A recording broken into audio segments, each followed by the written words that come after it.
Welcome back to A Long Walk to Water by Linda Sue Park. We're in chapter 16.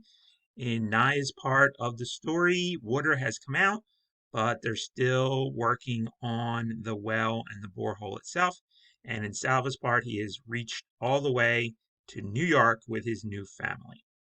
Let's find out what happens to them both. Chapter 16, Southern Sudan, 2009. After the excitement of seeing that first spray of water, the villagers went back to work. Several men gathered in front of Nya's house. They had tools with them, hoes and spades and scythes. Her father went out to meet them. The men walked together to a spot beyond the second big tree and began clearing the land. Nya watched them for a few moments. Her father saw her and waved. She put the plastic can down and ran over to him. "Papa, what are you doing?" "Clearing the land here, getting ready to build." "To build what?" Nya's father smiled. "Can't you guess?" Rochester, New York, 1996 to 2003.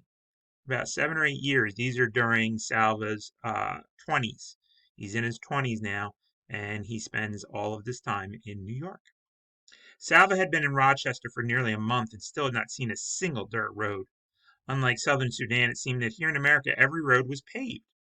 At times the cars whizzed by so fast he was amazed that anyone on foot could cross safely. His new father, Chris, told him that the dirt roads did exist out in the countryside, but there were none in Salva's new neighborhood. All the buildings had electricity. There were white people everywhere. Snow fell from the sky for hours at a time and then stayed on the ground for days. Sometimes it would start to melt during the day, but before it all disappeared, more snow would fall. Salva's new mother, Louise, told him it would probably be April, 3 more months before the snow went away completely. The first several weeks of Salva's new life were so bewildering that he was grateful for his studies. His lessons, especially English, gave him something to concentrate on, a way to block out the confusion for an hour or two at a time. His new family helped too. All of them were kind to him, patiently explaining the millions of things he had to learn. It had taken 4 days for Salva to travel from the Ifo refugee camp to his new home in New York. There were times he could hardly believe he was still on the same planet. Now that Salva was learning more than a few simple words, he found the English language quite confusing. Like the letters OUGH, rough, though, fought, through, bow, the same letters were pronounced so many different ways, or how a word had to be changed depending on the sentence. You said chickens when you meant the living birds that walked and squawked and laid eggs, but it was chicken with no S when it was on your plate ready to be eaten. We're having chicken for dinner. That was correct, even if you cooked 100 chickens. Sometimes he wondered if he would ever be able to speak and read English well, but slowly, with hours of hard work over the months and years, his English improved. Remembering Michael, Salva also joined a volleyball team. It was fun playing volleyball, just as it had been at the camp. Setting and spiking the ball were the same in any language. Salva had been in Rochester for more than 6 years now. He was going to college and had decided to study business. He had a vague idea that he would like to return to Sudan someday to help the people who lived there. Sometimes that seemed like an impossible notion. In his homeland, there was so much war and destruction, poverty, disease, and starvation, so many problems that had not been solved by governments or rich people or big aid organizations. What could he possibly do to help? Salva thought about this question a lot, but no answer came to him. One evening at the end of a long day of study, Salva sat down at the family computer and opened his email.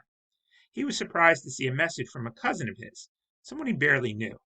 The cousin was working for a relief agency in Zimbabwe.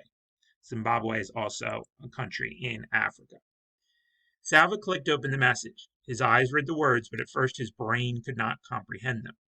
United Nations Clinic. Your father. Stomach surgery. Salva read the words again and again. Then he jumped to his feet and ran through the house to find Chris and Louise. "My father!" he shouted. "They have found my father!" After several exchanges of emails, Salva learned that the cousin had not actually seen or spoken to his father. The clinic where his father was recovering was in a remote part of southern Sudan.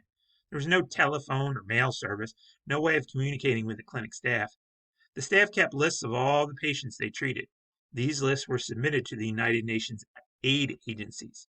Salva's cousin worked for one of the agencies, and he had seen the name of Salva's father on a list.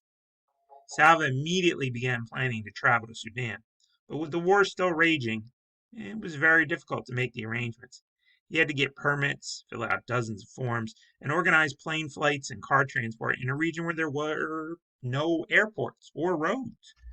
Salva and Chris and Louise as well spent hours on the phone to various agencies and offices. It took not days or weeks, but months before all the plans were in place. And there was no way to get a message to the hospital. At times, Salva felt almost frantic at the delays and frustrations. What if my father leaves the hospital without telling anyone where he's going? What if I get there too late? I will never be able to find him again. At last, all the forms were filled out and all the paperwork was in order. Salva flew in a jet to New York City, another one to Amsterdam, and a third to Kampala in Uganda. Uganda, again, is in Africa. In Kampala, it took him 2 days to get through customs and immigration before he could board a smaller plane to go to Juba in southern Sudan. Then he rode in a jeep on dusty dirt roads into the bush. How familiar everything was, and yet how different. The unpaved roads, the scrubby bushes and trees, the huts roofed with sticks bound together, everything was just as Salva remembered it, as if he had left only yesterday. At the same time, the memories of his life in Sudan were very distant. How could memories feel so close and so far away at the same time? After many hours of jolting and bumping along the roads in the jeep, after nearly a week of exhausting travel, Salva entered the shanty that served as a recovery room at the makeshift hospital. A white woman stood to greet him. "Hello," he said. "I'm looking for a patient named Mawane Dut Arik."